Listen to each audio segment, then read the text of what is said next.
쓰러진 절에서 발견된 스승의 유골단지. 아이는 왜 눈보라 속 산을 올라갔는가? 눈은 자비가 없었다.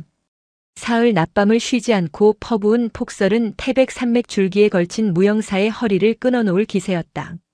새벽 예불을 알리는 목탁소리 대신 굉음이 먼저 산을 깨웠다. 쿠르릉, 쾅. 산의 허파가 찢어지는 듯한 소리와 함께 대웅전 뒤편을 받치고 있던 석축이 무너져 내렸다. 천년을 버텼다는 돌들이 눈의 무게를 이기지 못하고 쏟아지며 요사체의 절반을 집어삼켰다. 흙먼지 대신 하얀 눈보라가 폭발하듯 피어올랐다가 이내 무거운 침묵이 내려앉았다. 9살 동자승 선제는 그 광경을 멍하니 바라보고 있었다. 털신 끝이 젖어 들어오는 줄도 모른 채 아이는 무너진 돌무더기 속에서 무언가를 찾으려는 듯 눈을 깜빡이지 않았다. 선제야, 물러서라. 아직 집안이 위험하다. 총무 스님인 지산이 다급하게 아이의 어깨를 낚아챘다. 지산의 승복은 이미 땀과 눈으로 범벅이 되어 있었다. 스님, 저기 큰 스님 방이. 선제의 손가락이 가리킨 곳은 형체도 없이 사라진 무관 스님의 처소였다. 무관 스님은 이미 지난달 입적하셨다. 빈방이었다. 하지만 선제의 눈동자는 공포가 아닌 기이한 위화감으로 흔들리고 있었다. 안다. 빈방이니 다행이지. 사람이 있었으면 큰일 날 뻔했다. 어서 내려가자. 관청에 연락하려면 눈길부터 뚫어야 해. 지사는 선제를 억지로 끌고 내려갔다. 하지만 선제는 고개를 돌려 자꾸만 뒤를 확인했다. 무너진 석축 너머 사람들의 발길이 닿지 않는 험준한 봉우리. 그곳에 고구암이라 불리는 폐사지가 있었다. 절터만 남고 건물은 다 타버려 기둥뿌리만 남은 곳. 어른들은 귀신이 나온다거나 지기가 쇠했다며 그쪽으로는 오줌도 누지 않았다. 그런데 이상했다. 무관 스님은 살아생전 새벽 예불이 끝나면 늘 대웅전 부처님이 아닌 저 폐허 고구암을 향해 삼배를 올렸다. 비가 오나 눈이 오나 심지어 입적하기 직전 거동이 불편할 때조차 지팡이의 의지에 그곳을 바라보았다. 저기 아무것도 없는데 왜 절을 하세요? 선제가 물었을 때 무관 스님은 주름진 눈가에 웃음을 매달고 답했었다. 없어서 절을 하는 게다. 있으면 부탁을 하게 되지만 없으면 스스로를 보게 되거든. 그때는 그 말이 무슨 뜻인지 몰랐다. 지금도 모른다. 하지만 선제의 눈에 들어온 것은 무너진 석축의 방향이었다. 돌들은 마치 고구암으로 가는 길을 막으려는 듯 혹은 그 길을 억지로 열어젖히려는 듯 기묘한 각도로 쏟아져 있었다. 눈보라가 다시 거세졌다. 세상의 모든 소리를 지워버릴 듯한 백색의 공포 속에서 선제는 스승의 텅 빈 방이 무너진 자리에서 묘한 열기를 느꼈다. 그것은 착각이었을까? 아니면 눈 속에 파묻힌 무언가가 보내는 신호였을까? 사람들은 복구 대책을 논의하느라 분주했다. 문화재청에 신고해야 한다느니 당장 중장비를 부를 수 없다느니 하는 현실적인 고함이 오갔다. 그 소란 속에서 선제만이 유일하게 입을 다물고 있었다. 아이는 알고 있었다. 이 눈이 녹기 전에 무언가를 해야 한다는 것을. 스승이 남긴 마지막 유언은 대중에게 공개된 것과 선제에게 남긴 것이 달랐다. 공식적인 유언은 장례를 간소하게 하고 화장하여 산에 뿌려라였지만 선제에게 남긴 말은 달랐다. 아무도 없는 밤 가쁜 숨을 몰아쉬며 아이의 손을 잡고 남긴 한마디. 불은 사라지지 않는다. 그저 자리를 바꿀 뿐이다. 그 말이 귓가에 맴돌았다. 선제는 주먹을 꽉 쥐었다. 어른들은 무관 스님의 유골을 수습해 임시로 대웅전 한 구석에 모셔두었다고 했다. 하지만 선제의 직감은 달랐다. 스님은 그곳에 계시지 않는다. 오후가 되자 눈발이 가늘어졌다. 지산 스님과 처사들이 삽을 들고 무너진 요사체 잔해를 치우기 시작했다. 선제도 제 몸만 한 눈삽을 들고 나섰다. 넌 들어가 있어라. 아닙니다. 저도 할 수 있어요. 선제의 고집을 아는 지사는 혀를 차며 내버려 두었다. 선제는 무관 스님의 방에 있던 털을 집중적으로 팠다. 어른들은 건물의 기둥이나 쓸만한 자재를 찾으려 했지만 선제의 삽질은 바닥 더 깊은 곳을 향했다.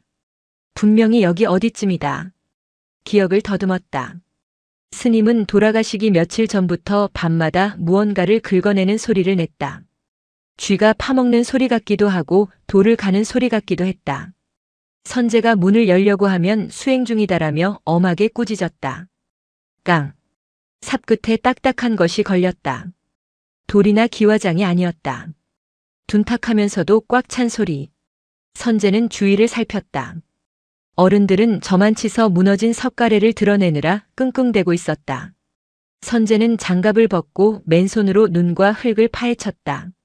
손톱 밑으로 차가운 고통이 파고들었지만 멈출 수 없었다. 그리고 드러난 것은 낡은 목함이었다. 그것은 대웅전에 모셔져 있어야 할 스님의 유골함이 아니었다. 생전에 스님이 보물처럼 아끼며 내 스승의 스승 때부터 내려오던 것이라 했던 다비식차를 마시는 예법 도구함이었다. 하지만 들어보니 묵직했다. 찻잔의 무게가 아니었다. 선제는 몰래 목함의 뚜껑을 살짝 열었다. 그 안에는 하얀 한지에 쌓인 아직 온기가 식지 않은 듯한 뼈조각과 사리들이 담겨 있었다. 심장이 쿵 내려앉았다. 어째서 스님의 유골이 대웅전이 아니라 무너진 요사체 방바닥, 그것도 구들장 밑을 파낸 구덩이 속에 숨겨져 있었던 걸까? 어른들이 대웅전에 모신 것은 무엇이란 말인가? 그때 퍼뜩 스쳐 지나가는 기억이 있었다. 입적하기 사흘 전 무관 스님은 지산 스님에게 나의 장례는 가짜로 치러라라고 농담처럼 말한 적이 있었다. 모두가 노망이 든 것이라 여기고 웃어넘겼다. 하지만 그것은 농담이 아니었다. 스님은 스스로 자신의 죽음 이후를 준비하고 있었다. 그리고 이 목함을 숨겨둔 위치. 그곳은 방 안에서 정확히 창문을 통해 고구함 그 폐사지를 향해 일직선으로 뻗은 라인 위에 있었다. 마치 누군가 자신을 발견해 저곳으로 데려가 주기를 기다리는 것처럼. 선제야, 뭐 하느냐? 지산 스님의 목소리가 들려왔다. 선제는 황급히 목함을 품속에 넣고 승복 자락으로 가렸다. 가슴에 닿은 목함은 차가웠지만 그 안에서 느껴지는 기운은 이상할 정도로 뜨거웠다. 아무것도 아니에요. 그냥 돌멩이에요. 선제는 뒷걸음질 쳤다. 이제 알 것 같았다. 스승이 왜 그토록 고고함을 바라보았는지, 그리고 왜 동자 승인 자신에게만 불의 이동을 이야기했는지. 어른들은 절의 체면과 형식을 따지느라 스승의 진짜 뜻을 보지 못할 것이다. 지금 이 목함을 지산 스님에게 가져다 주면 그들은 격식에 맞춰 화려한 부도탑을 세우고 그 안에 가두어 버릴 것이다. 무관 스님이 가장 싫어했던 박제된 수행이 되는 것이다. 선제는 결심했다. 이 비밀을 지켜야 한다. 그리고 스승이 가고자 했던 곳으로 모셔야 한다. 저 험하고 높은 눈 덮인 폐사지로. 밤이 되자 무영산은 거대한 눈의 무덤처럼 고요해졌다. 전기가 끊겨 촛불만이 법당과 요사체를 희미하게 밝혔다. 선제는 자신의 방구석에 웅크리고 앉아 품에 숨겨온 목함을 꺼냈다. 낡은 오동나무 상자. 겉면에는 세월의 때가 묻어 검붉게 변해 있었다. 선제는 조심스럽게 뚜껑을 열었다. 한지에 쌓인 유골은 아무런 말이 없었지만 선제에게는 수만 마디의 잔소리보다 더 크게 울리고 있었다. 어디 보자, 우리 선제 공부 많이 했나?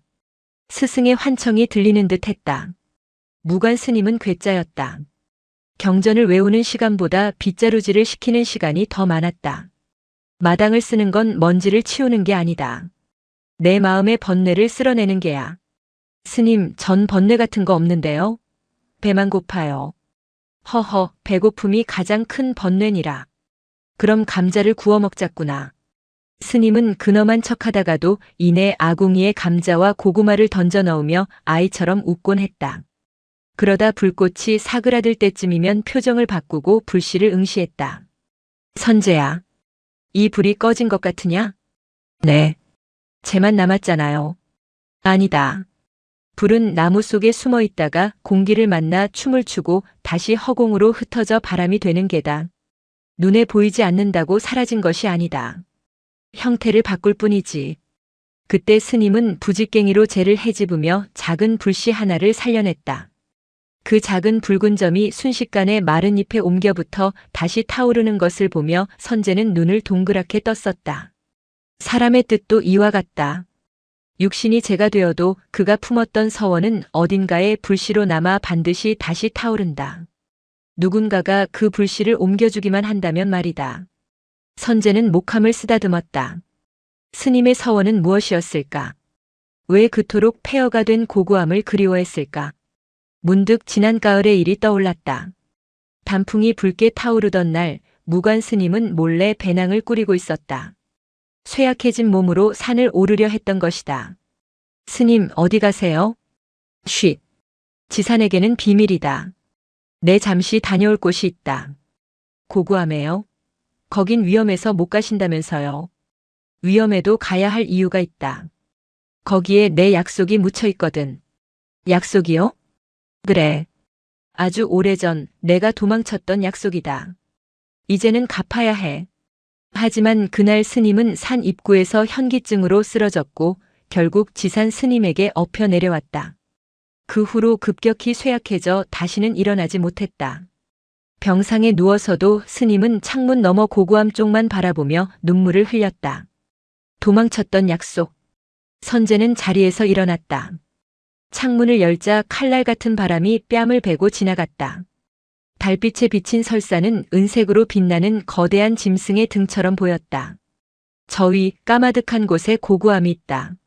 어른들은 내일 날이 밝는 대로 헬기를 부르거나 중장비를 동원해 길을 낼 것이라고 했다.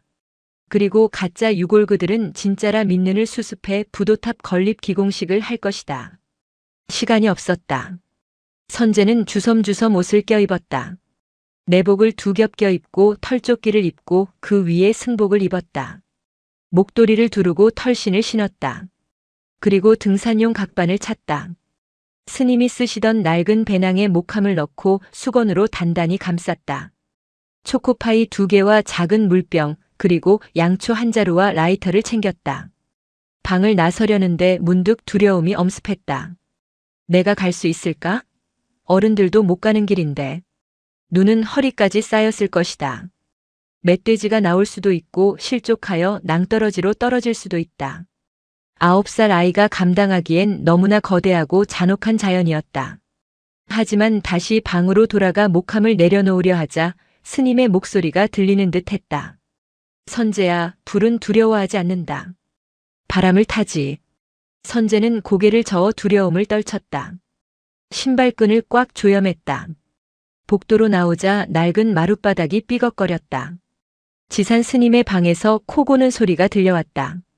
살금살금 부엌으로 가서 부직갱이 하나를 집어들었다. 지팡이 대신이었다.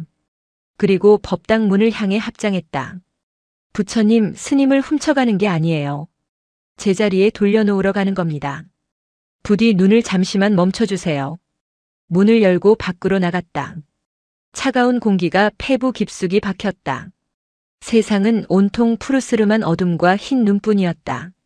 선제는 고고함으로 향하는 산길 입구, 이제는 눈에 덮여 사라진 그 길을 향해 첫 발을 내디뎠다. 발이 푹 빠졌다. 무릎까지 차오르는 눈. 한 걸음을 떼는 것이 마치 천근만근의 족쇄를 찬 것 같았다. 하지만 선제는 멈추지 않았다. 등 뒤에 배낭에서 달그락 목함이 흔들리는 소리가 났다. 스님, 꽉 잡으세요. 제가 업어드릴게요. 선제는 혼잣말을 중얼거리며 어둠 속으로 금지된 산행을 시작했다. 산은 멀리서 볼 때는 한 폭의 수묵화였으나 들어서자마자 이빨을 드러낸 맹수였다. 초입부터 난관이었다. 평소라면 30분이면 닿았을 첫 번째 고개인 깔딱고개가 끝이 보이지 않는 설벽으로 변해 있었다. 헉헉. 선제의 입에서 하얀 김이 뿜어져 나왔다. 눈이 너무 깊어 어디가 길이고 어디가 낭떠러지인지 구분할 수 없었다. 오로지 나무들의 간격을 보며 짐작할 뿐이었다. 바람이 불 때마다 나뭇가지에 쌓여있던 눈이 폭포수처럼 쏟아져 내렸다. 눈덩이가 목덜미로 파고들 때마다 선제는 몸을 부르르 떨었다. 손발의 감각은 이미 사라진 지 오래였다. 돌아가야 하나? 수십 번도 더 든 생각이었다. 지금이라도 내려가서 이불 속에 들어가면 따뜻할 텐데. 지산 스님에게 혼나고 말면 그만인데. 그때 부엉이 울음소리가 들렸다. 부. 마치 스님이 헛기침하는 소리 같았다. 선제는 픽 웃음이 나왔다. 스님도 힘들죠? 조금만 참으세요. 제가 튼튼하잖아요. 사실 선재는 무영사에 오기 전 고아원에서 대장 노릇을 했었다. 덩치는 작아도 깡다구가 있어 형들에게도 지지 않았다. 무관 스님이 고아원에 위문 왔을 때 아이들 틈에서 유독 눈을 빛내던 선재를 보고 데려왔었다. 너는 눈 속에 불을 품고 있구나. 스님의 그 말이 선재의 운명을 바꿨다. 선재는 다시 힘을 냈다. 부직갱이로 눈을 찌르고 확인한 뒤 발을 옮겼다. 1시간쯤 올랐을까 갑자기 앞이 툭 트이며 거센 바람이 몰아쳤다. 능선에 다다른 것이다. 하지만 그것은 재앙이었다. 숲이 막아주던 바람이 여과 없이 선재의 작은 몸을 강타했다. 휘잉 마이너스. 몸이 휘청거렸다. 선재는 본능적으로 땅에 납작 엎드렸다. 배낭을 감싼 채 눈 속에 얼굴을 파묻었다. 바람 소리가 귀신 울음소리처럼 날카롭게 고막을 찔렀다. 무서웠다. 엄마도 아빠도 본 적 없는 자신에게 유일한 아버지이자 할아버지였던 스님. 그 스님이 지금 등 뒤에 뼈만 남아있다. 이 상황이 비현실적으로 느껴졌다. 그때 눈앞에 희미한 불빛이 어른거렸다. 환각인가? 선재는 눈을 비볐다. 저 멀리 고고한 방향의 산 중턱에서 푸르스름한 빛이 깜빡였다. 도깨비불일까? 아니면 구조대? 아니었다. 그것은 움직이지 않았다. 아주 작지만 분명한 빛. 선재는 기억해냈다. 스님이 생전에 했던 말. 고고함에는 아무도 없지만 별은 제일 먼저 내려앉는 곳이란다. 그것은 별빛이었다. 혹은 누군가가 켜놓은 등불일지도 모른다는 터무니없는 기대감이 들었다. 그 빛은 마치 등대처럼 선재를 부르고 있었다. 가야 해. 선재는 엎드린 채로 기어가기 시작했다. 일어서면 바람에 날려갈 것 같았다. 네 발로 짐승처럼 눈밭을 기었다. 무릎이 까지고 손바닥이 찢어지는 것 같았지만 고통은 느껴지지 않았다. 오로지 저 빛에 닿아야 한다는 일념뿐이었다. 그렇게 얼마나 기었을까? 능선을 지나 다시 숲길로 접어들자 바람이 잦아들었다. 선재는 나무통에 기대어 거친 숨을 몰아쉬었다. 목이 타들어갔다. 챙겨온 물병은 이미 꽁꽁 얼어 마실 수가 없었다. 선재는 깨끗해 보이는 눈을 한 줌 쥐어 입에 넣었다. 차가운 기운이 식도를 타고 내려가자 머리가 찡하게 울렸다. 잠시 쉬는 사이 졸음이 밀려왔다. 이것이 동사의 전조 증상이라는 것을 선재는 몰랐다. 그저 몸이 나른해지고 따뜻해지는 기분이었다. 잠깐만 자고 가자. 눈꺼풀이 천근만근 내려왔다. 선재의 고개가 툭 떨어졌다. 툭. 그때 등 뒤에 배낭이 기울어지며 목함이 선재의 뒤통수를 쳤다. 아! 선재는 번쩍 눈을 떴다. 둔탁한 충격이 정신을 깨웠다. 스님? 스님이 깨우신 거예요? 대답은 없었다. 하지만 선재는 알 수 있었다. 여기서 자면 죽는다는 것을 스님이 알려준 것이다. 죽는 건 무섭지 않았다. 하지만 여기서 죽으면 스님은 영영 눈 속에 묻히게 된다. 그것만은 안 된다.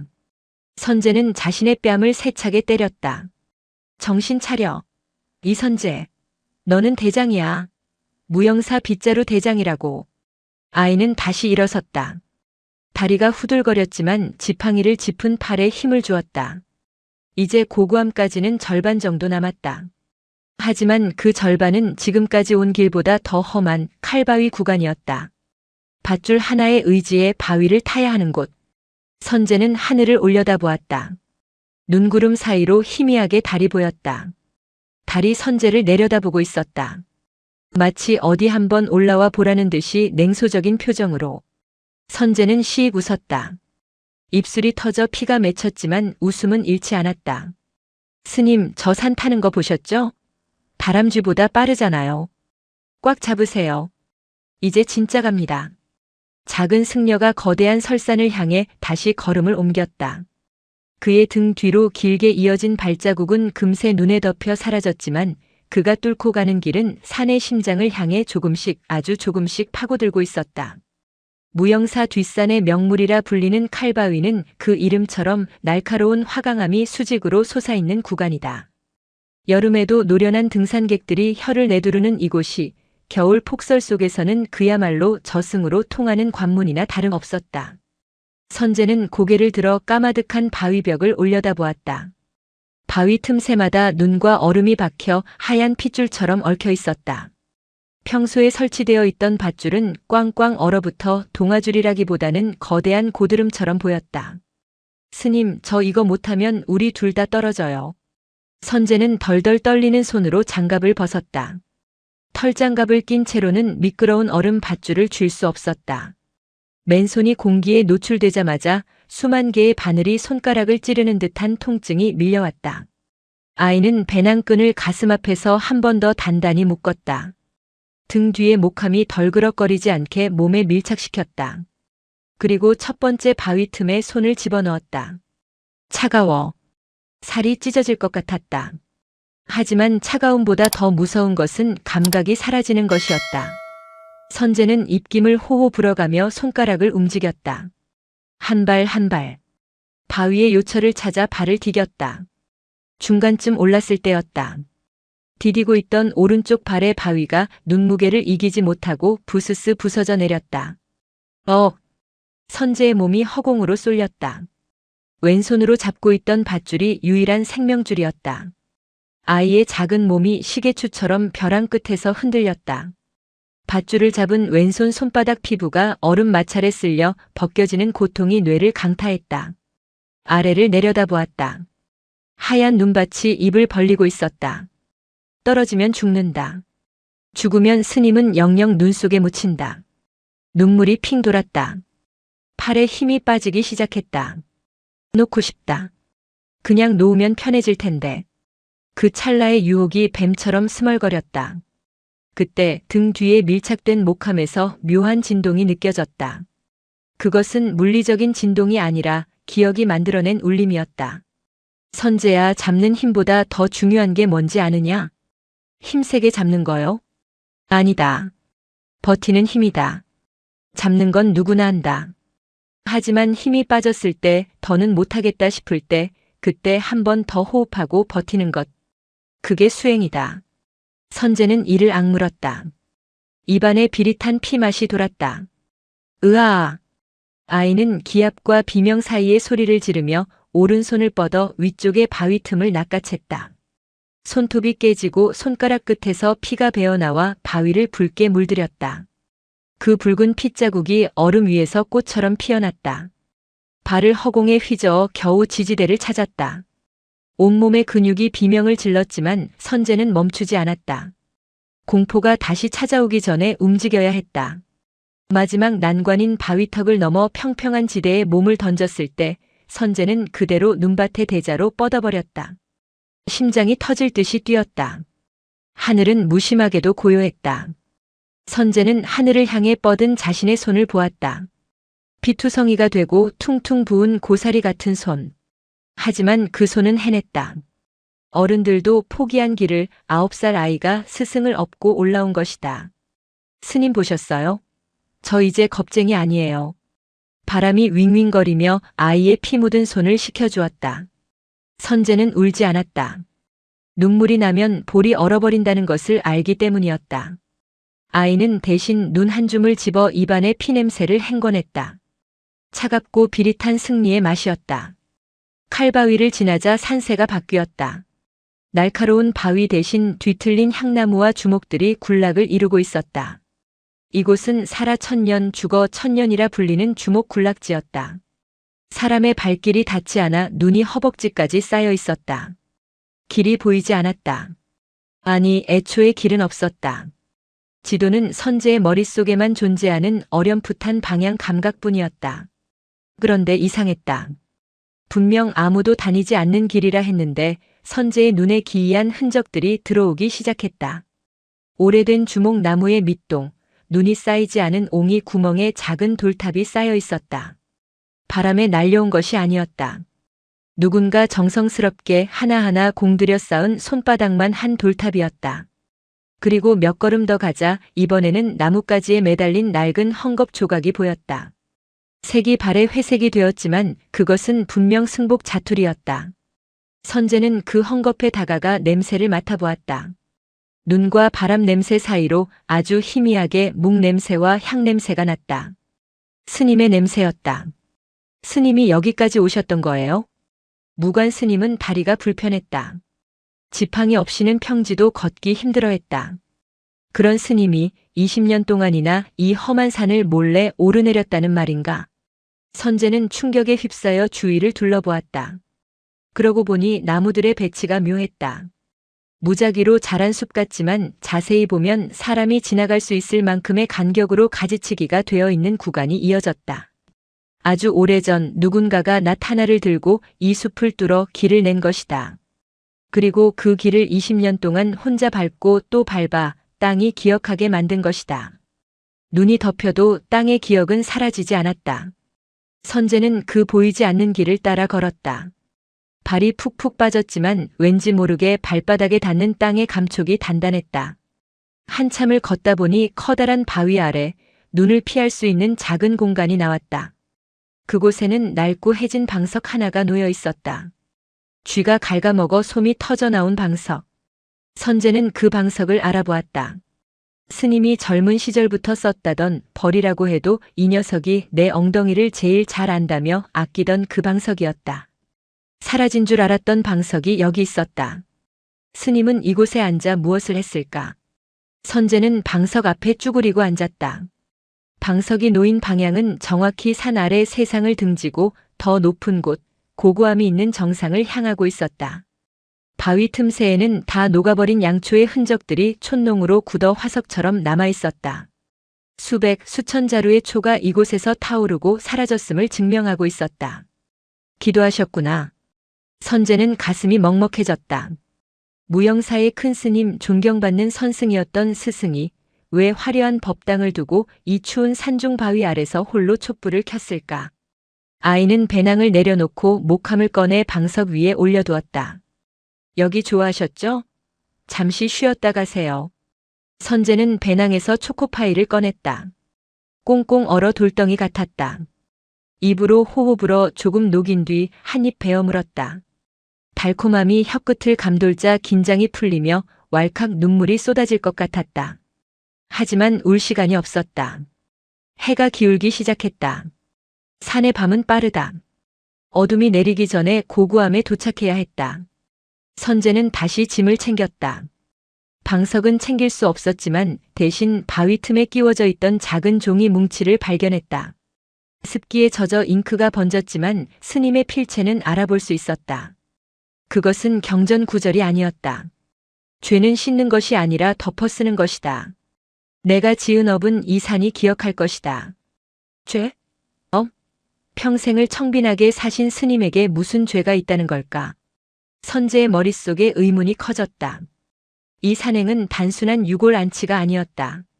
스승의 감춰진 생애, 그 비밀의 문을 여는 열쇠였다. 고도가 높아질수록 기온은 급격히 떨어졌다. 체감 온도는 영하 30도에 육박했다. 선제의 속눈썹에 하얀 성에가 끼었다. 숨을 쉴 때마다 폐가 얼어붙는 것 같았다. 걸음이 느려졌다. 다리가 말을 듣지 않았다. 머릿속이 몽롱해졌다. 저체온증이 시작된 것이다. 졸려 그냥 눕고 싶다. 눈밭이 포근한 솜니불처럼 보였다. 저기에 누우면 따뜻한 아랫목에 있는 것처럼 잠들 수 있을 것 같았다. 선제는 비틀거렸다. 그때였다. 선제야, 일어나라. 익숙한 목소리가 귓가를 때렸다. 선제는 화들짝 놀라 고개를 들었다. 앞서가는 누군가의 뒷모습이 보였다. 회색 승복을 입고 낡은 지팡이를 짚은 노스님. 스님? 환영이었다. 하지만 너무나 생생했다. 스님은 뒤를 돌아보지 않고 눈보라 속을 묵묵히 걸어가고 있었다. 절뚝거리는 그 걸음걸이. 평소보다 훨씬 힘차고 빨랐다. 같이 가요. 스님, 같이 가요. 선제는 젖먹던 힘을 다해 환영을 쫓았다. 스님을 놓치면 안 된다는 생각이 아이의 몸을 움직였다. 환영은 손에 닿을 듯 말 듯한 거리에서 계속 앞서 나갔다. 선제가 멈추면 그도 멈췄고 선제가 걸으면 그도 걸었다. 마치 길을 안내하는 길잡이처럼. 얼마나 걸었을까? 숲이 끝나고 시야가 확 트였다. 드디어 고구함 터였다. 하지만 선재가 상상했던 폐허가 아니었다. 무너진 돌무더기와 잡초만 무성할 줄 알았던 그곳은 눈 속에서도 기이한 정갈함을 유지하고 있었다. 주춧돌 위에는 눈이 치워져 있었고 무너진 탑 주위는 빗자루질을 한 듯 깨끗했다. 물론 며칠간의 폭설로 다시 덮였지만 그 밑바탕에 깔린 질서는 숨길 수 없었다. 그리고 그 한가운데 반쯤 무너진 석탑 앞에 작은 비석 하나가 서 있었다. 선재는 비틀거리며 그곳으로 다가갔다. 환영은 비석 앞에서 연기처럼 사라졌다. 비석에는 글자가 새겨져 있지 않았다. 그저 거친 자연석을 세워둔 것뿐이었다. 하지만 그 비석 앞에는 놀라운 물건이 놓여 있었다. 녹이 슬어 붉게 변한 아주 오래된 군용 철모였다. 승려의 수행터의 군용 철모라니. 선재는 그 기이한 부조화 앞에서 얼어붙은 몸을 떨었다. 바람이 철모를 스치며 윙윙 소리를 냈다. 마치 누군가의 울음소리처럼 혹은 진혼곡처럼. 선재는 떨리는 손으로 배낭을 풀었다. 목함을 꺼냈다. 스님 다 왔어요. 여기가 스님이 오고 싶어 하던 곳 맞죠? 대답 대신 바람이 더욱 거세게 몰아쳤다. 해는 완전히 저물어 세상은 칠흑 같은 어둠에 잠겼다. 아이는 이제 혼자였다. 죽음의 상징인 철모와 스승의 뼈가 담긴 상자 그리고 혹독한 겨울밤만이 아이의 곁에 있었다. 선재는 주변의 마른 나뭇가지를 모았다. 스님이 가르쳐준 대로 눈 구덩이를 파고 바람을 막은 뒤 라이터를 켰다. 손이 얼어 몇 번이나 실패한 끝에 겨우 작은 불꽃이 피어올랐다. 타닥타닥. 작은 불꽃이 아이의 얼굴을 붉게 비췄다. 선재는 목함을 불 곁에 두었다. 따뜻하죠? 저도 따뜻해요. 거짓말이었다. 추위는 살을 파고들었다. 하지만 선재는 목함을 끌어안고 웅크렸다. 신기하게도 목함에서 전해지는 온기가 느껴졌다. 그것은 착각이었을까 아니면 스승의 마지막 가호였을까? 선재는 철모를 바라보았다. 스승의 비밀, 20년의 침묵, 그리고 죄책감. 그 모든 것이 저 녹슨 철모 안에 담겨 있는 것 같았다. 내일 아침이 밝으면 저 철모의 주인이 누구인지, 스님이 왜 이곳을 향해 매일 절을 했는지 알 수 있을까? 선재는 졸음과 싸우며 불꽃을 지키기 위해 눈을 부릅떴다. 이 불이 꺼지면 자신도 꺼진다. 불은 사라지지 않아 자리를 바꿀 뿐이야. 주문을 외우듯 중얼거리는 아이의 머리 위로 눈구름이 걷히고 차가운 겨울 별들이 하나둘 쏟아지기 시작했다. 그 별빛은 고고함의 폐허를 비추며 눈 속에 묻힌 50년 전의 비극을 조용히 드러낼 준비를 하고 있었다. 밤은 깊어갈수록 소란스러워졌다. 도시의 밤이 빛으로 소란하다면 설산의 밤은 소리로 소란했다. 골짜기를 타고 올라온 바람이 고고함에 무너진 석축 사이를 통과할 때마다 날카로운 파열음을 냈다. 피웅, 타당, 쾅.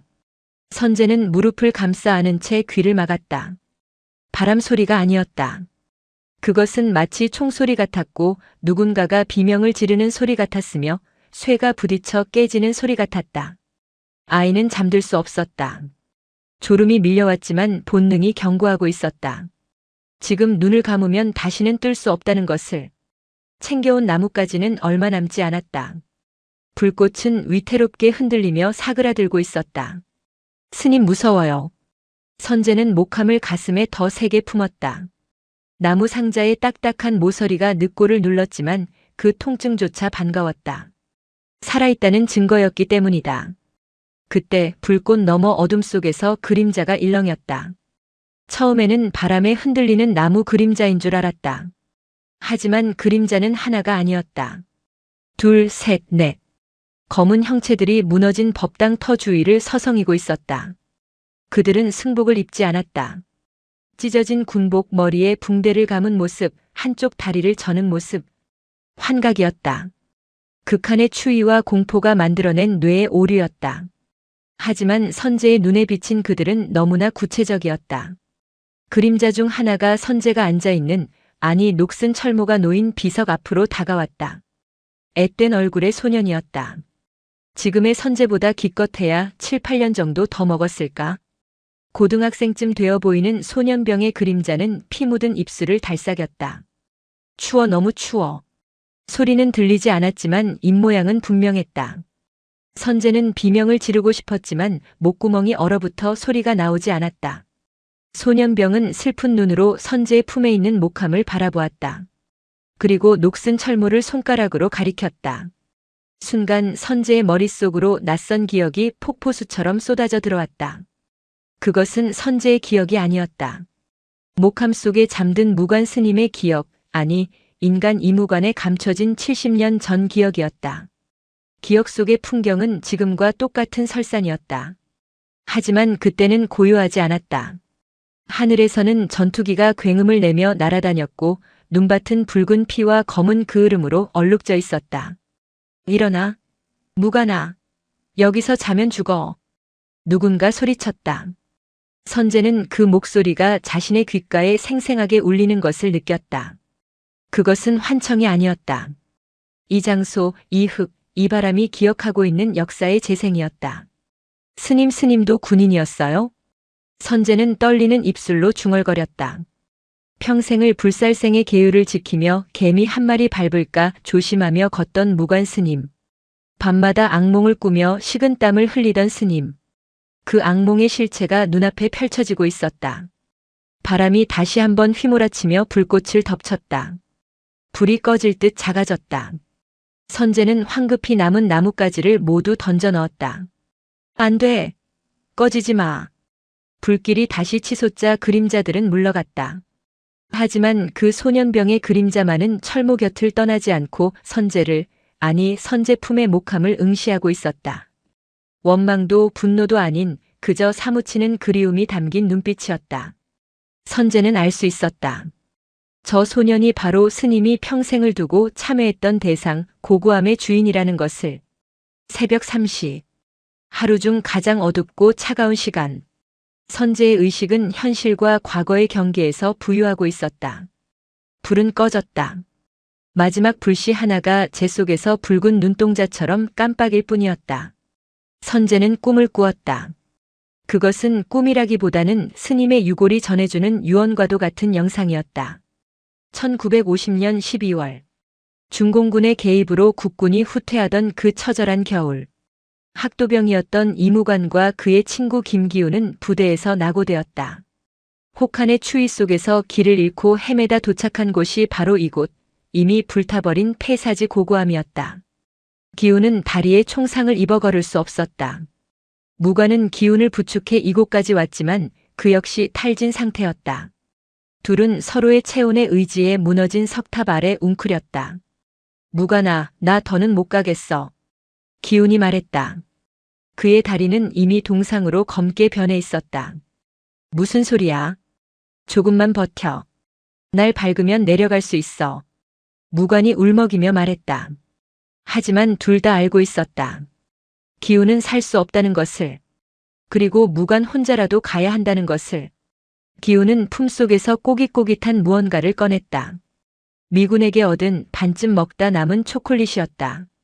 그리고 자신의 인식표군 번줄을 꺼내 무관의 손에 쥐어주었다. 이거 너 먹어. 그리고 내 군번줄 내가 가져가. 싫어. 같이 가서 보고해야지.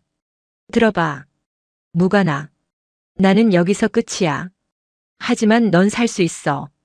살아서 나중에 전쟁 끝나면 내가 여기 있었다고 말해줘. 기우는 쓰고 있던 철모를 벗어 무관의 머리에 씌워주려 했다. 하지만 무관은 거부했다. 이건 내 거잖아. 무거워서 그래. 머리가 깨질 것 같아. 너 쓰고 가. 총알 막아야지. 기우는 억지로 웃어 보였다. 그리고 약속해. 나중에 아주 나중에 평화로워지면 따뜻한 밥 한 그릇 지어서 여기 다시 와준다고. 무관은 펑펑 울며 고개를 끄덕였다. 기우는 서서히 눈을 감았다. 그의 숨소리가 잦아들었다. 무관은 친구의 품에서 초콜릿을 받아들었다. 그 달콤하고 씁쓸한 생명의 조각.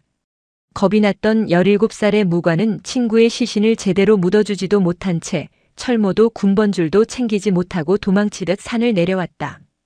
등 뒤에서 친구가 부르는 것 같았지만 돌아보지 않았다. 살고 싶었다. 그 비겁한 생존 본능이 평생의 업이 될 줄은 몰랐다. 전쟁이 끝난 후 무관은 수차례 이곳을 찾으려 했지만 군사 통제 구역이 되어갈 수 없었다. 세월이 흘러 통행이 가능해졌을 때 그는 이미 속세의 이무관이 아닌 승려 무관이 되어 있었다. 그는 20년 전 처음으로 이곳을 다시 찾았을 때 뼈만 남은 친구의 유해를 수습했다. 하지만 차마 산 아래로 모시지 못했다. 친구는 여기가 좋다고 말하는 것 같았기 때문이다. 대신 그는 친구가 남긴 녹슨 철모를 비석처럼 세우고 20년을 하루같이 참회하며 이곳을 홀로 닦았던 것이다. 꿈속에서 무관 스님은 울고 있었다. 늙고 병든 모습이 아닌 17살 학도병의 모습으로. 미안하다 기훈아. 내가 늦었어. 내가 너무 늦었어. 선제는 꿈속에서 스님의 손을 잡았다. 스님 안 늦었어요. 제가 왔잖아요. 스님 없고 제가 왔잖아요. 선제의 외침에 꿈속의 장면이 파편처럼 흩어졌다. 아이는 퍼뜩 눈을 떴다. 여명이 밝아오고 있었다. 동쪽 하늘이 검푸른 색에서 보랏빛으로 다시 붉은 빛으로 물들고 있었다. 선제의 몸은 하얗게 눈으로 덮여 있었다. 팔다리에 감각이 없었다. 하지만 가슴속 목함을 품은 그곳만은 기이할 정도로 뜨거웠다. 선제는 힘겹게 몸을 일으켰다. 관절이 삐걱거리는 소리가 났다. 살아남았다. 그 혹독한 추위를 견뎌내고 아침을 맞이했다. 아침 햇살이 고고함 털을 비추자 밤새 보이지 않았던 풍경이 드러났다. 눈 덮인 폐사지는 황량함 대신 장엄함을 뿜어내고 있었다. 선제는 비틀거리며 비석 앞으로 다가갔다. 밤새 눈을 맞은 녹슨 철모는 마치 흰 고가를 쓴 승려처럼 보였다. 선제는 떨리는 손으로 철모 위에 눈을 털어냈다. 철모 안쪽은 텅 비어 있었다.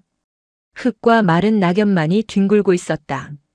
아이는 배낭에서 목함을 꺼냈다. 그리고 조심스럽게 뚜껑을 열었다. 하얀 한지. 그 안에 담긴 스승의 유골. 선제는 한지를 풀지 않았다. 대신 한지 통째로 들어올려 그 녹슨 철모 안에 조심스럽게 담았다. 놀랍게도 크기가 딱 맞았다.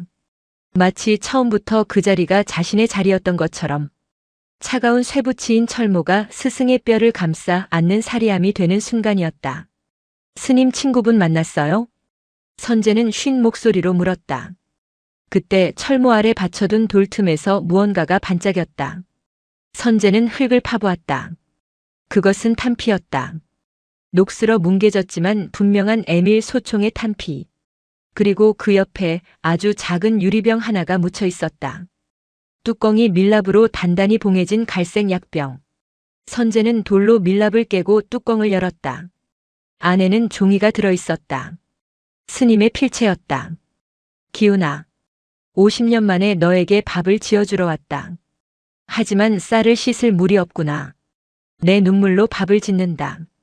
맛있게 먹어라. 그리고 나를 용서하지 마라. 나는 내 몫까지 살았으나 단 하루도 산 것이 아니었다. 날짜는 20년 전이었다. 스님이 처음 이곳을 찾아와 남긴 참회의 편지였다. 선제는 울지 않았다. 대신 배낭에서 남은 초코파이 하나를 꺼냈다. 봉지를 뜯어 철모, 아니 이제는 스승의 사리함이 된 그곳 앞에 놓았다. 스님, 친구분이랑 나눠 드세요. 이건 달아요. 그리고 아이는 합장했다. 무영사 대웅전의 금동 불상 앞이 아닌 눈 덮인 산꼭대기, 전쟁의 상처인 녹슨 철모 앞에서 울리는 예불. 관세음보살 관세음보살. 아이의 독경 소리가 맑은 아침 공기를 타고 울려 퍼졌다. 그것은 종교적인 의식이 아니었다. 살아남은 자가 죽은 자에게 그리고 뒤따라온 자가 앞서간 자에게 바치는 화해의 노래였다. 그 순간 기적이 일어났다. 구름 사이로 비친 햇살이 철모를 정통으로 비췄다.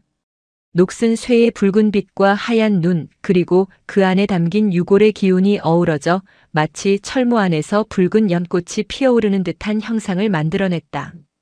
철모는 더 이상 전쟁의 도구가 아니었다. 그것은 가장 비천한 곳에 임한 부처의 밥그릇, 바루바루였다. 스승은 자신의 뼈를 친구가 남긴 철모에 담음으로써 평생을 짓눌러온 죄책감을 씻고 비로소 완전한 안식에 든 것이다. 오전 10시. 헬리콥터 소리가 산의 정적을 깼다. 무영사 측의 요청으로 출동한 소방 헬기였다. 지산 스님과 구조대원들이 헬기에서 레페를 타고 내려왔다. 그들은 고구암 터에 쓰러져 있는 작은 점을 발견하고 경악했다. 선재야. 지산 스님이 눈밭을 헤치고 달려왔다. 선재는 비석 앞에 웅크린 채 잠들어 있었다. 죽은 듯이 고요했지만 코끝에서 얕은 김이 서리고 있었다. 세상에 이 추위에 살아있다니. 구조대원이 선재의 맥을 짚으며 감탄했다. 아이의 체온은 위험할 정도로 낮았지만 생명줄은 끈질기게 붙어 있었다. 마치 누군가가 아이를 밤새 꼭 껴안고 있었던 것처럼. 지산 스님의 눈이 선재의 품이 아닌 비석 위를 향했다. 녹슨 철모. 그리고 그 안에 담긴 하얀 한지 뭉치. 지산 스님은 단박에 그것이 무엇인지 알아챘다. 대웅전에 모셔진 유골함이 가짜라는 것을 알았을 때의 당혹감은 지금 눈앞의 광경이 주는 충격에 비하면 아무것도 아니었다. 큰 스님. 지산은 무릎을 꿇었다. 그는 보았다. 철모 주변의 눈이 동그랗게 녹아있는 것을. 그리고 그 주변에 찍힌 수많은 발자국들을. 그것은 선재 혼자 만든 것이라고 보기엔 너무나 정교하고 질서정연했다. 마치 누군가 밤새도록 탑돌이를 하듯 철모 주위를 돈 흔적이었다. 구조대원이 선재를 업으려 하자 아이가 가늘게 눈을 떴다. 스님. 그래 선재야. 지산 스님 왔다. 이제 괜찮다.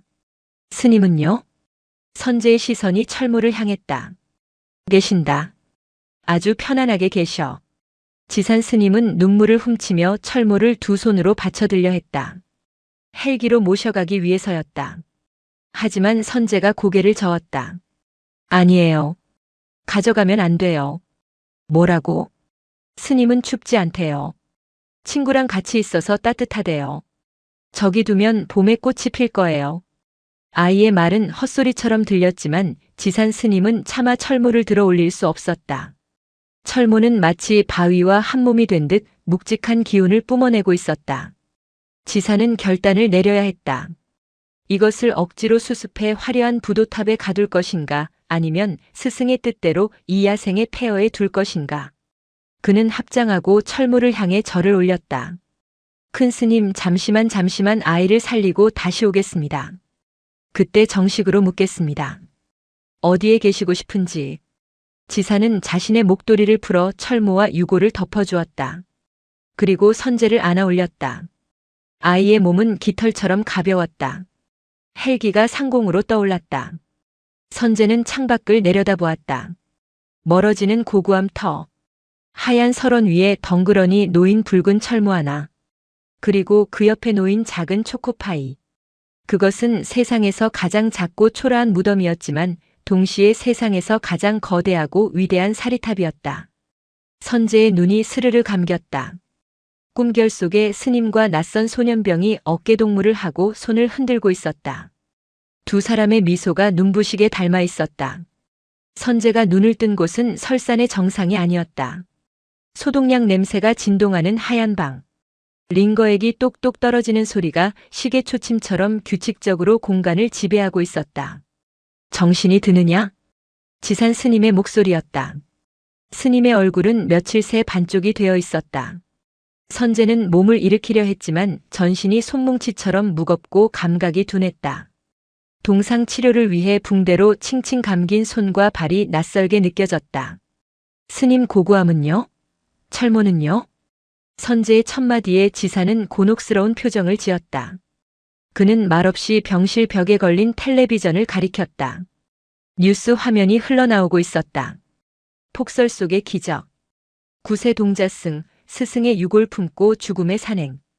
폐사지에서 발견된 6.25 전사자의 철모, 그 안에 담긴 50년 우정. 화면에는 헬기에서 촬영한 고구암의 풍경이 나오고 있었다. 하얀 눈밭 위에 덩그러니 놓인 녹슨 철모. 그리고 구조대원들에게 엎혀 내려오는 선재의 모습.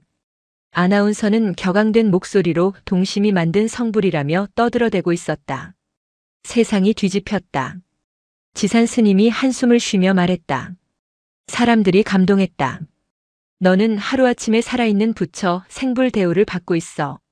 병원 밖에는 기자들이 장사진을 치고 있고 무영사 전화통에는 불이 났다. 선재는 이해할 수 없었다. 자신은 그저 스승의 심부름을 했을 뿐이다. 약속을 지킨 것뿐이다. 그런데 왜 사람들이 소란을 피우는가? 그때 병실 문이 거칠게 열리며 회색 승복을 입었으나 기름진 얼굴을 한 중년의 승려가 들어왔다. 무영사의 재정 살림을 맡고 있는 도현 스님이었다. 뒤이어 양복을 입은 신도 회장과 몇몇 거사들이 따라 들어왔다.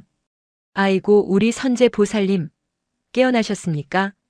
도현 스님은 선재의 붕대 감긴 손을 덥석 잡으려다 지산 스님의 제지로 멈칫했다. 도현 스님, 아이가 아직 안정이 필요합니다. 안정이 문제요? 지금 절에 시주가 산더미처럼 들어오고 있어요. 방송국 섭외가 줄을 섰고 선재가 한마디만 해주면 무영사 중창 불사는 따놓은 당상입니다.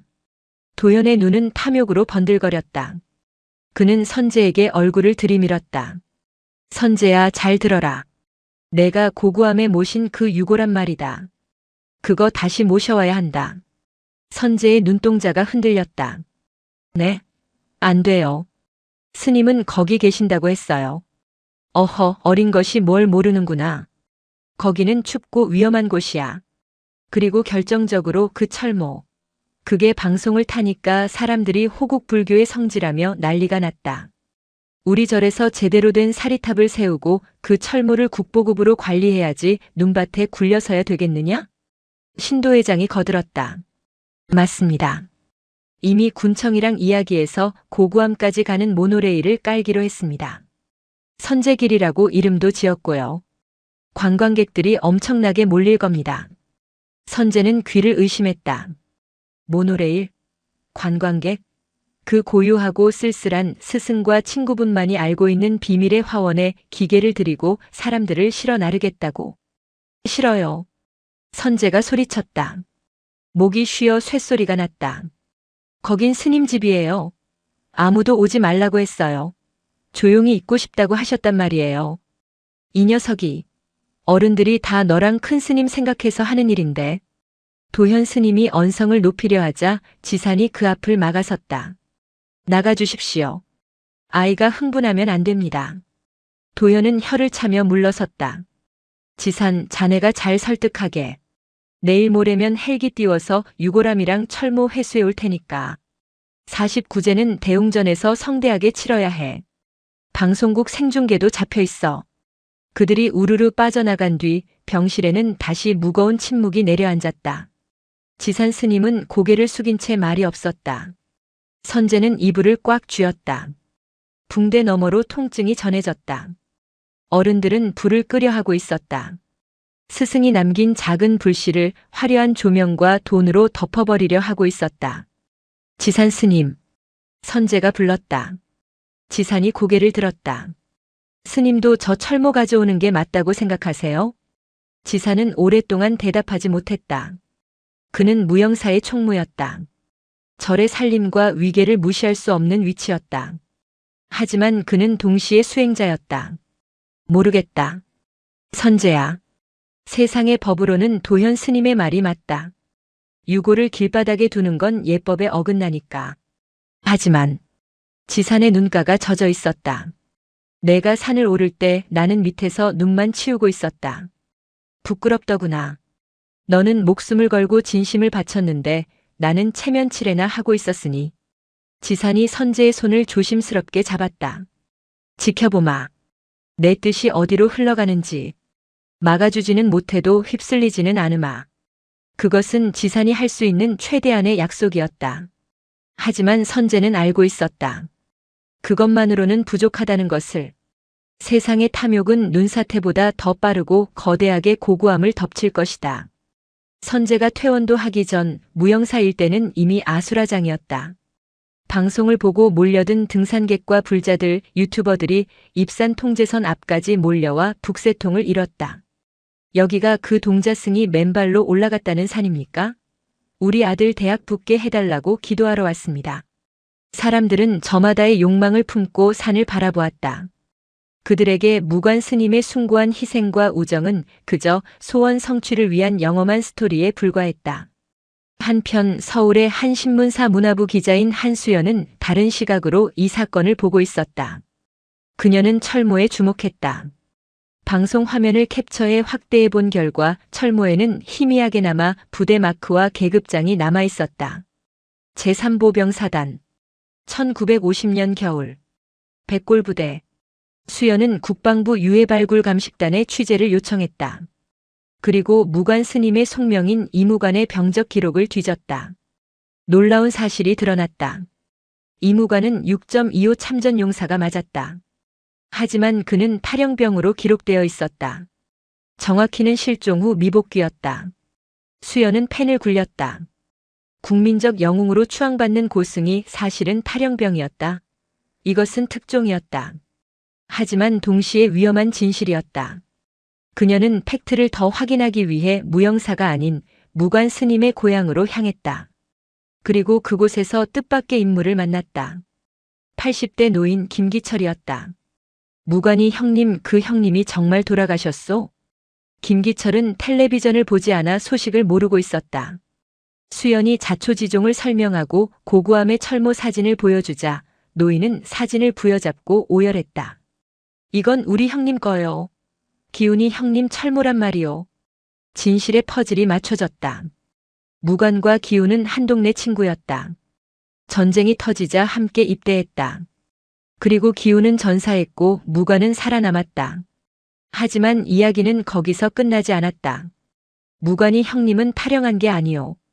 우리 어머니 눈먼 우리 어머니 챙기려고 전쟁 끝나고 몰래 내려와서 며칠만 보고 간다던 게 헌병들이 들이닥치는 바람에 산으로 도망친 거요. 그러다 절로 들어간 거고. 김기철이 떨리는 손으로 낡은 통장을 꺼내 보여주었다. 보낸 사람은 익명이었지만 매달 꼬박꼬박 들어온 돈. 가난했던 기철의 집안을 50년간 먹여 살린 돈이었다. 형님은 평생을 죄인처럼 살았소. 자기만 살았다고. 우리 형님 시신 못 찾아왔다고.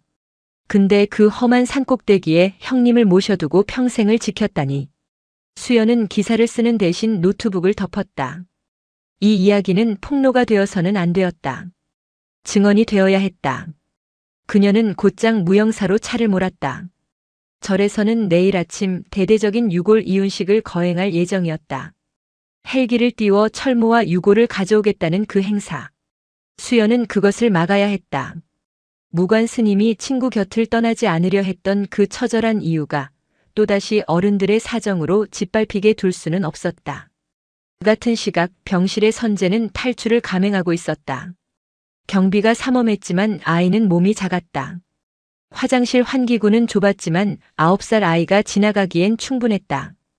붕대 감긴 손이 긁혀 피가 배어나왔지만 선재는 아랑곳하지 않았다. 도현 스님의 말대로 내일이면 헬기가 뜬다. 헬기가 뜨면 철모는 박물관의 유리 상자 안으로 들어갈 것이다. 스님은 다시 갇히게 된다. 안 돼요. 절대로. 선재는 병원 뒷산을 넘어 절로 향했다. 맨발의 환자복, 그 위에 훔친 담요를 뒤집어 쓴 행색이었다. 눈은 그쳤지만 바람은 여전히 매서웠다. 하지만 이번에는 혼자가 아니었다. 세상 어디선가 진실을 아는 이들이 움직이고 있었다. 이튿날 아침 무영사 대웅전 앞마당은 거대한 쇼장으로 변해 있었다. 수백 명의 신도, 수십 대의 카메라, 그리고 드론들이 하늘을 윙윙거렸다. 단상 위에는 도현 스님이 금난 가사를 걸치고 엄숙한 표정으로 서 있었다. 오늘 우리는 호국 영령과 불심이 하나 된 기적의 현장을 목격하게 됩니다. 헬기가 고구함에 안치된 성물을 모셔오면 이곳에 마련된 특설 재단에 안치할 것입니다. 사회자의 멘트에 박수가 터져 나왔다. 하늘에서 두두두두 헬기 소리가 들려왔다. 산 정상으로 향하는 소방 헬기였다. 무영사의 요청과 지자체의 협조로 이루어진 성물 회수 작전이었다. 사람들은 하늘을 우러러보며 합장했다. 그들의 눈에는 감동이 어려 있었지만 그것은 잘 연출된 드라마를 볼 때의 감동과 다르지 않았다. 그때였다. 멈추세요. 그건 스님의 뜻이 아닙니다. 대웅전 한쪽에서 찢어질 듯한 외침이 들렸다. 사람들의 시선이 쏠렸다. 그곳에는 흑투성이가 된 환자복 차림의 선재가 서 있었다. 붕대는 풀어 헤쳐져 덜렁거렸고 얼굴은 상처투성이었다. 선재야. 지산 스님이 단상에서 뛰어내려왔다.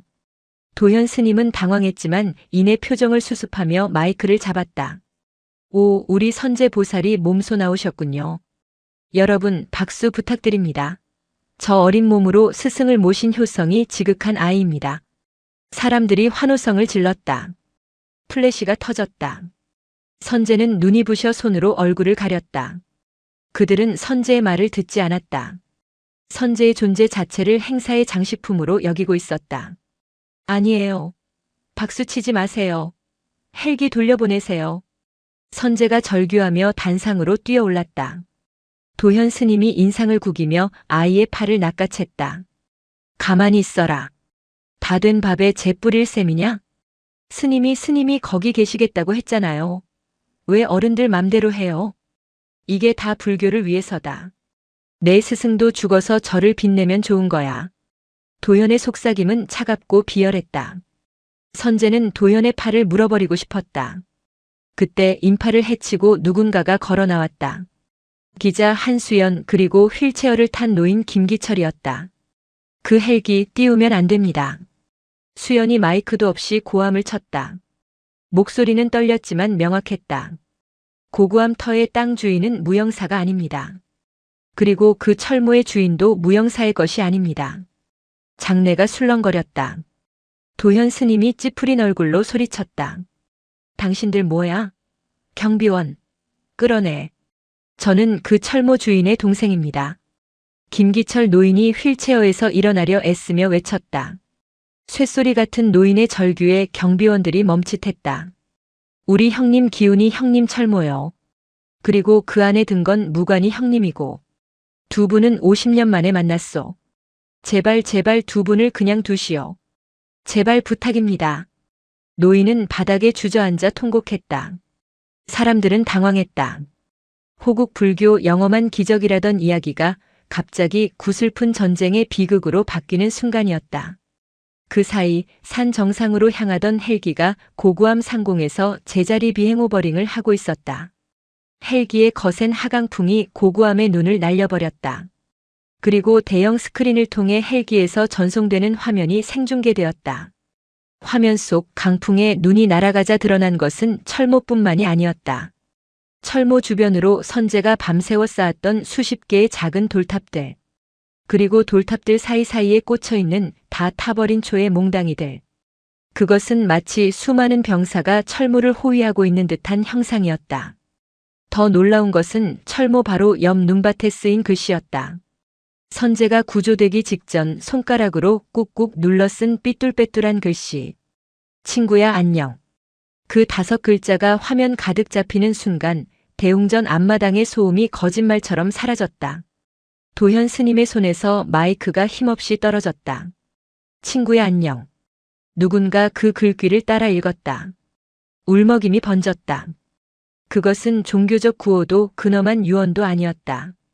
지옥 같았던 전쟁터에서 먼저 간 친구에게 50년 만에 건네는 가장 평범하고도 위대한 인사였다. 선제는 스크린을 보며 주저앉았다. 스님 이제 인사하셨어요? 지산 스님이 무전기를 들었다.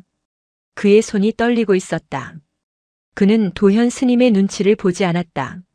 아니, 도현 스님을 노려보며 단호하게 명령했다. 헬기 회항시켜. 당장. 뭐? 하지만 방송이. 부처님 머리 위로 프로펠러 돌리는 놈들이 어디 있어? 당장 철수시켜. 지산의 일깔이 스피커를 찢을 듯 울려 퍼졌다. 화면 속 헬기가 기술을 돌려 멀어지자 다시 고구함에는 눈보라가 몰아쳤다. 눈은 순식간에 친구야 안녕이라는 글씨를 덮어버렸다. 하지만 그 자리에 모인 수백 명의 가슴 속에는 그 글씨가 영원히 지워지지 않을 인장처럼 새겨졌다. 선제는 김기철 노인에게 다가갔다. 노인은 아이의 손을 잡고 하염없이 울었다. 고맙다 아가 우리 형님 춥지 않게 해줘서 고맙다. 선제는 노인의 거친 손등에 얼굴을 묻었다. 차가운 바람이 불었지만 대웅전 앞마당은 그 어느 때보다 뜨거운 눈물로 데워지고 있었다. 가짜 꽃과 현수막이 나부끼는 행사장은 무너졌지만 사람들의 마음속에 진짜 절 하나가 세워지고 있었다. 소동이 휩쓸고 지나간 무영사는 태풍이 지난 뒤의 바다처럼 깊은 침묵에 잠겼다. 방송국 중계차와 구경꾼들이 남기고 간 쓰레기를 치우는 것은 남은 스님들의 몫이었다. 도현 스님은 건강상의 이유를 들어 모처의 암자로 요양을 떠났다. 사실상 쫓겨난 것이나 다름없었다. 총무 소임을 맡던 지산 스님이 임시 주지직을 맡게 되었다. 그는 가장 먼저 대웅전 한편에 화려하게 꾸며져 있던 가짜 유골 안치단을 철거했다. 그 자리에는 아무것도 두지 않았다. 텅 빈 공간. 그 여백이 오히려 꽉 찬 울림을 주었다.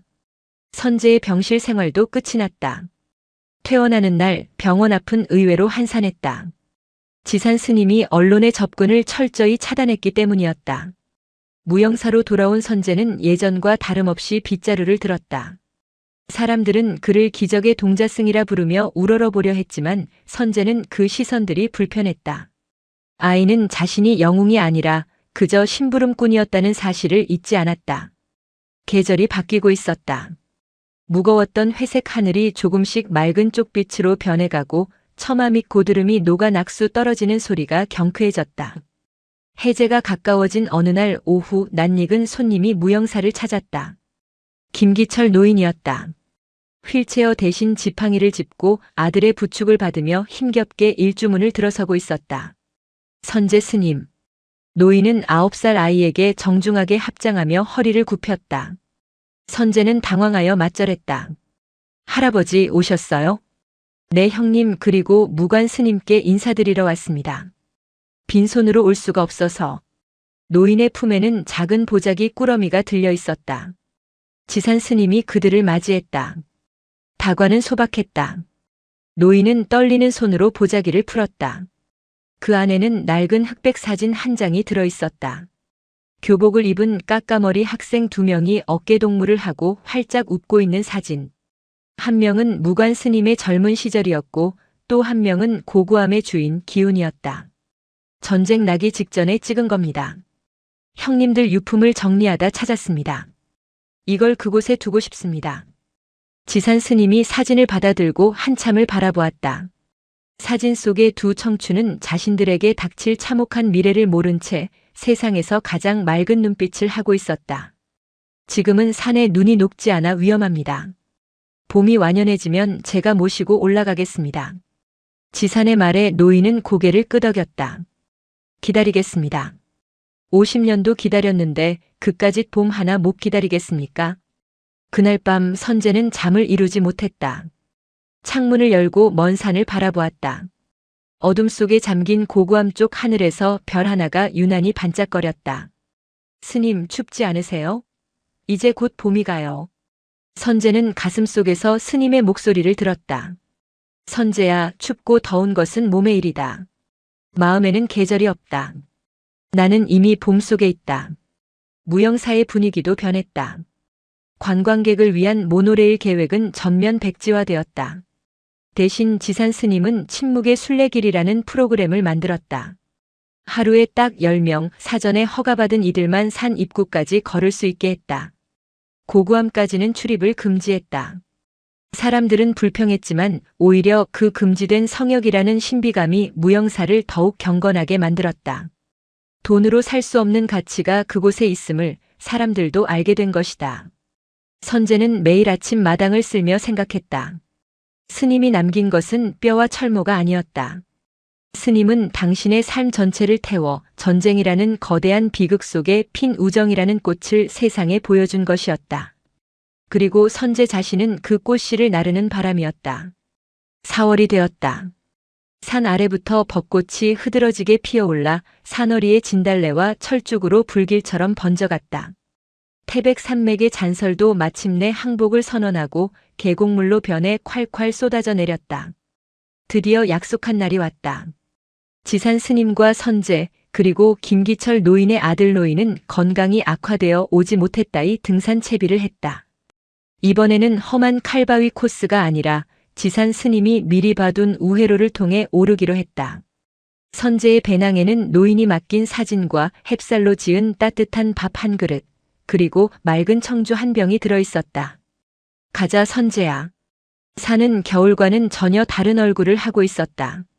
죽음의 공포를 주던 하얀 설산은 온데간데 없고 생명의 환희로 가득 찬 초록의 숲이 그들을 맞이했다. 선재는 걸음이 가벼웠다. 겨울에 목숨을 걸고 기어올랐던 그 길. 눈이 녹으니 그곳이 얼마나 아름다운 오솔길이었는지 비로소 보였다. 스님은 20년 동안 이 길을 오르며 무슨 생각을 하셨을까? 아마도 봄에는 꽃을 보며 친구를 생각했을 것이고 여름에는 빗소리를 들으며 친구의 목소리를 떠올렸을 것이다. 고통스러운 참회의 길이 아니라 그리운 이를 만나러 가는 설레는 소풍이었을지도 모른다. 3시간 남짓 걸려 고구암터에 도착했다. 탁 트인 하늘 아래 폐사지는 평온했다. 무너진 탑과 주춧돌 사이로 노란 민들레와 제비꽃들이 융단처럼 깔려 있었다. 그리고 그곳 비석 앞. 일행은 말을 잃고 그 자리에 멈춰 섰다. 겨울바람과 눈보라를 견뎌낸 녹슨 철모는 그 자리에 그대로 있었다. 하지만 더 이상 차가운 쇠붙이가 아니었다. 녹슨 철모의 겉면은 덩굴 식물이 감싸 안아 초록색 옷을 입고 있었고 총알 구멍이 뚫려 있던 자리와 철모 안쪽의 흙에서는 이름 모를 야생화 한 송이가 고개를 내밀고 있었다. 보랏빛 꽃이었다. 마치 스님의 승복 색깔과 친구의 젊은 날 입술색을 섞어 놓은 듯한 오묘한 빛깔. 아! 지산 스님이 탄식을 뱉었다. 선재가 지난 겨울 넣어두었던 유골함과 한지는 비바람에 사가 흙과 하나가 되어 있었다. 스님의 육신은 완전히 분해되어 철모 속에 흙이 되었고 그 흙을 양분 사막꽃이 피어난 것이다. 죽음이 생명으로 쇠가 꽃으로 변모한 완벽한 순환. 그것은 인간이 만든 어떤 사리탑보다 아름답고 장엄했다. 선재는 배낭을 내려놓고 밥과 술을 올렸다. 그리고 김기철 노인이 준 사진을 비가 맞지 않도록 코팅하여 비석 아래 돌틈에 끼워두었다. 스님, 친구분 밥 드세요. 이제 춥지 않죠? 선재가 절을 올리자 지산 스님과 노인의 아들도 따라서 절을 했다. 바람이 불어와 꽃잎을 흔들었다. 마치 두 영혼이 밥상을 받고 기뻐서 춤을 추는 것 같았다. 절을 마친 지산 스님이 선재에게 물었다. 선재야, 이제 보이느냐? 큰 스님이 말씀하신 불의 의미가. 선재는 철모 속의 핀 꽃을 바라보며 고개를 끄덕였다. 네, 알 것 같아요. 말해보거라. 선재는 잠시 생각하더니 아이의 언어가 아닌 수행자의 언어로 답했다. 스님은 불을 끌어오신 게 아니라 불을 켜러 오신 거였어요. 미안함이라는 불은 끄고 고마움이라는 불을 켜서 그 불로 꽃을 피우신 거예요. 지사는 빙그레 웃었다. 아이가 어른의 머리 꼭대기에 있었다. 그래. 불은 사라지지 않는다. 스님의 생명은 꺼졌지만 그 뜻은 이 꽃으로 그리고 내 마음속으로 자리를 옮겨 계속 타오르고 있는 게다. 일행은 한참 동안 그곳에 머물렀다. 해가 기울어 노을이 질 때까지. 하산할 시간이 되었다. 지산 스님이 물었다. 철모를 어찌할까? 이제라도 모셔갈까? 그것은 선재를 시험하는 질문이었다. 선재는 고개를 저었다. 아니요. 여기가 스님 집이에요. 그리고 선재는 철모 주변을 맴도는 나비 한 마리를 가리켰다. 심심하지 않으시잖아요. 그들은 철모를 그대로 두기로 했다. 박물관의 유리관 속이 아니라 비바람과 햇살, 새소리와 벌레 울음소리가 함께하는 자연의 품속에. 그것이 무관 스님이 바랐던 진정한 열반이었다. 산을 내려오는 길 선재는 자꾸만 뒤를 돌아보았다. 산봉우리에 걸린 노을이 고구암을 붉게 물들이고 있었다. 그 순간 선재의 눈에 기이한 장면이 들어왔다. 무너진 옛 법당 터 그 허공에 젊은 시절의 무관 스님과 기운이 나란히 앉아 선재가 올리고 간 밥을 나누어 먹으며 담소를 나누는 모습. 두 사람의 웃음소리가 풍경소리처럼 은은하게 산을 울렸다. 선재는 걸음을 멈추고 합장했다. 그리고 씩씩하게 다시 걷기 시작했다. 아직 선재에게는 가야 할 길이 많이 남아 있었다. 언젠가 자신도 늙고 병들어 육신을 벗는 날이 오면 그때 다시 이 산을 올라 저들의 밥상에 숟가락 하나를 얹으리라. 그때까지는 세상이라는 산을 오르며 누군가의 얼어붙은 손을 잡아주는 작은 불씨로 살아가리라. 바람이 선재의 승복 자락을 부풀렸다. 아이의 등 뒤로 산이 거대한 팔을 벌려 인간의 가장 아름다운 약속을 조용히 품어 안고 있었다. 불은 사라지지 않았다. 그저 더 넓은 세상으로 자리를 바꾸었을 뿐이다. 시간은 공평하게 흘렀으나 그 흔적은 불공평하게 남았다. 무영사의 기와 지붕 위로 30번의 겨울이 지나갔다. 그 사이 세상은 더욱 빠르게 변했다. 사람들은 이제 손바닥만 한 기계 스마트폰을 들고 다니며 전 세계의 소식을 실시간으로 접했고 산사를 찾는 이들의 발걸음에도 고즈넉한 기원보다는 인증 사진을 남기려는 조급함이 더 많이 묻어 있었다. 9살에 당돌했던 동자승 선제는 어느덧 불혹을 앞둔 중년의 승려가 되었다. 선제 스님. 그는 이제 무영사의 주지가 된 지산 스님의 뒤를 이어 연불원의 선원장을 맡고 있었다. 깡마른 체구에 강단 있던 눈매는 여전했지만 세월은 그의 눈가에 부드러운 주름을 그리고 눈빛에는 깊은 우물 같은 고요함을 선물했다. 지산 스님은 칠순을 넘기며 기력이 많이 쇠했다. 하지만 그는 약속을 지켰다. 지난 30년간 무영사 뒷산 고구암으로 향하는 길은 철저히 봉인되었다. 수많은 지자체의 관광 개발 압력과 자본의 유혹이 있었지만 지산과 선제는 온몸으로 그 침묵을 지켜냈다. 선제야.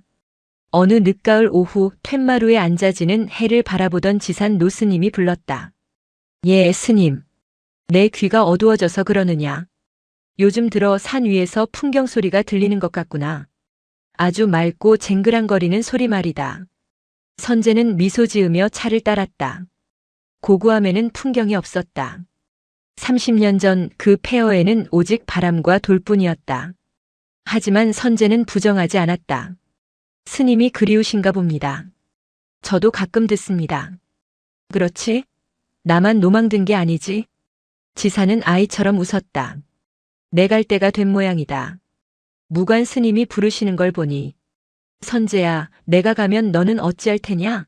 저 위를 계속 닫아둘 셈이냐? 선제는 찻잔을 만지작거렸다. 30년 전 자신의 작은 등과 피투성이 손으로 지켜낸 성역. 그곳은 선제에게 마음의 고향이자 평생 넘어야 할 거대한 산이었다. 모르겠습니다. 다만 산이 허락할 때까지는 인간의 발길을 들이지 않는 게 도리라 생각합니다. 산이 허락한다라 그래, 내 말이 맞다. 하지만 기억해라. 고인 물은 썩고 닫힌 문은 벽이 된다. 언젠가는 그 문을 열어 바람이 통하게 해야 할 날이 올 게다. 그것이 지산 스님의 마지막 가르침이었다. 일주일 후 지산 스님은 좌탈인망 앉은 채로 입적함하셨다. 장례는 소박했고 그의 다비식에서 나온 한 줌의 재는 무영사 앞 개울에 뿌려졌다. 물처럼 흘러가고 싶다던 유언대로였다. 이제 선제는 홀로 남았다.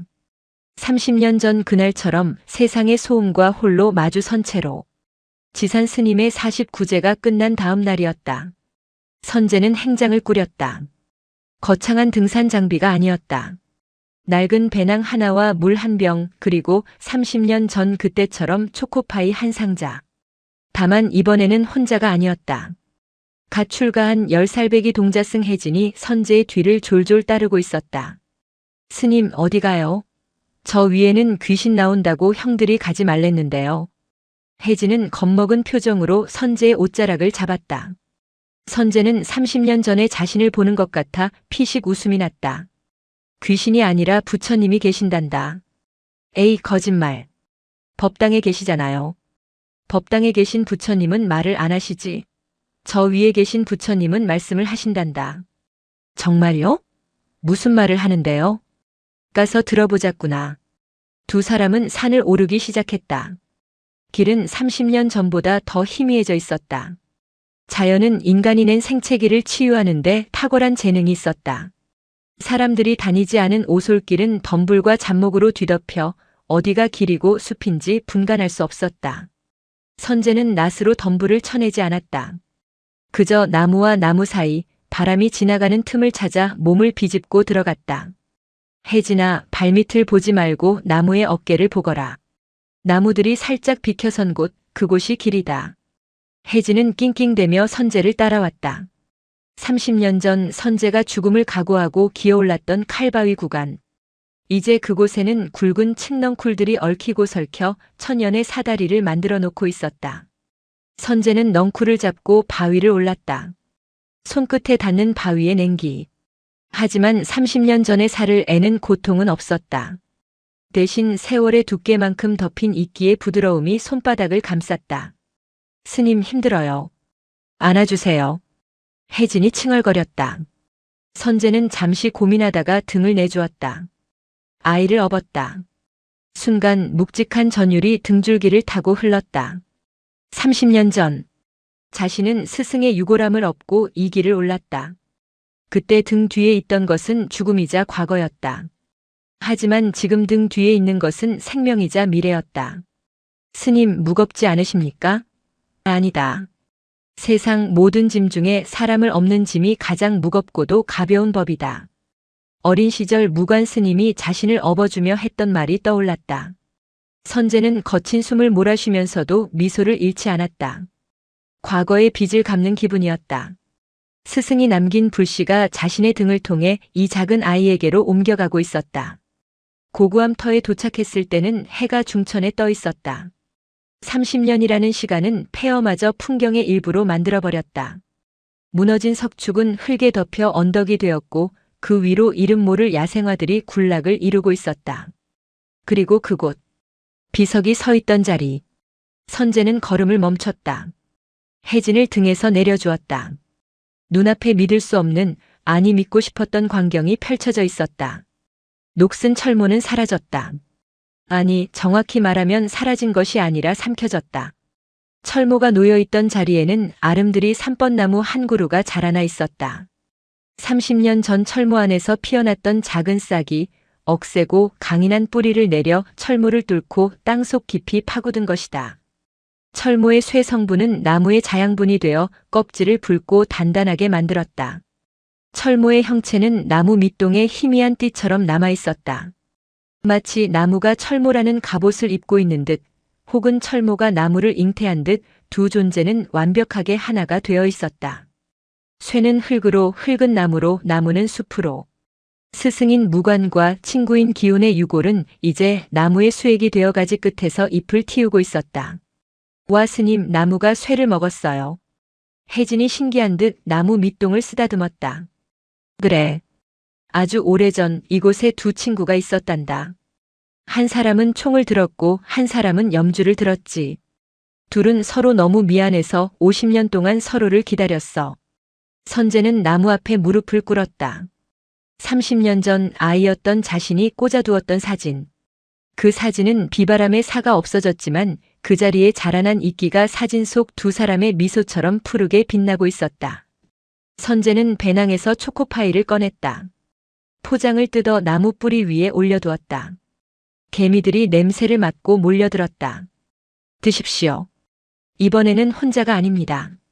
선재는 합장했다. 바람이 불어왔다. 삼번나무 가지가 흔들리며 사각사각 소리를 냈다. 그 소리는 마치 30년 전 헬기의 굉음을 덮어버렸던 사람들의 함성처럼 혹은 밤새 스승과 친구가 나누던 속삭임처럼 들렸다. 잘 왔다, 선재야. 잘 자랐구나. 마음속의 목소리가 들렸다. 선재는 눈을 감았다. 눈물이 흐르지 않았다. 슬픔이 말라버려서가 아니라 슬픔이 기쁨으로 승화되었기 때문이었다. 스님, 근데 여기 부처님은 어디 계세요? 불상은 없는데요? 혜진이 주위를 두리번거리며 물었다. 선재는 아이의 손을 잡고 나무를 가리켰다. 혜진아, 잘 보거라. 저 나무가 무엇을 입고 있느냐?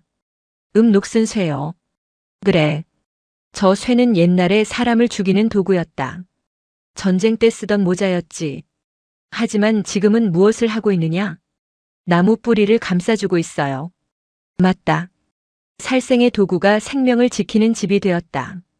가장 차가운 것이 가장 따뜻한 것을 품었지. 우리는 그걸 잡이라고 부르고 그 모습을 한이를 부처라고 부른단다. 혜진은 알쏭달쏭한 표정으로 나무를 올려다보았다. 그때 나뭇가지 사이로 햇살이 쏟아져 내렸다. 빛은 나무의 붉은 껍질에 반사되어 마치 금동 불상처럼 찬란한 광채를 뿜어냈다. 아, 보여요? 나무가 반짝거려요. 혜진이 소리쳤다. 선재는 미소 지었다. 아이의 맑은 눈에 비로소 진짜 부처가 보인 것이다. 선재는 품속에서 작은 물건을 꺼냈다. 지산 스님이 남긴 낡은 염주였다.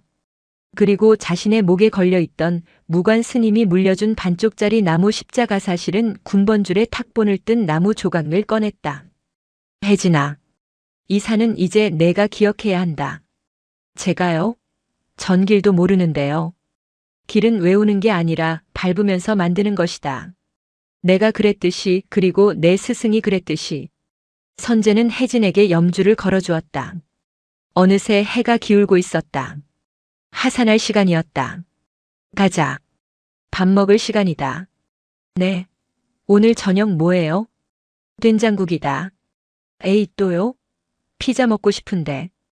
허허, 이 녀석. 내려가서 감자나 구워 먹자. 두 사람은 산을 내려가기 시작했다. 선재는 뒤를 돌아보지 않았다. 스승은 그곳에 갇혀 있는 것이 아니었으니까.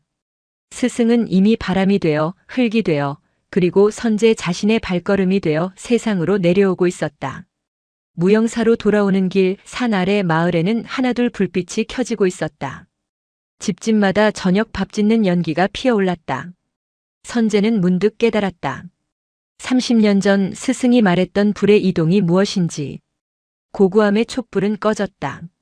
하지만 그 불씨는 선재의 가슴으로 옮겨왔고 이제는 혜진이라는 어린 장작에게로 옮겨붙고 있었다. 그리고 언젠가 혜진이 자라면 또 다른 누군가에게로 옮겨갈 것이다.